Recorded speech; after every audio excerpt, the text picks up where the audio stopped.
Действие оперетты Исаака Васильевича Дунаевского «Вольный ветер» происходит в свободолюбивой стране, которой нет на карте, на географической карте.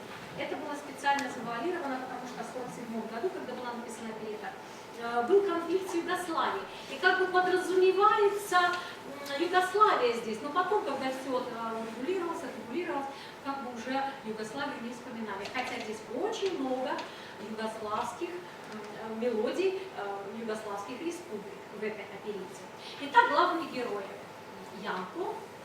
Закончилась война, он бывший партизан, вождь партизан, за его голову обещана награда. И Стелла Марич, что в переводе означает «звезда Марии». Они очень любят друг друга. Их любовь, конечно, тоже проходит испытания. Сейчас услышим дуэт из этой знаменитой оперетты Дунаевского «Вольный ветер», дуэт Стеллы и Янко. Исполняют Оксана Сычева и Никита Федотов.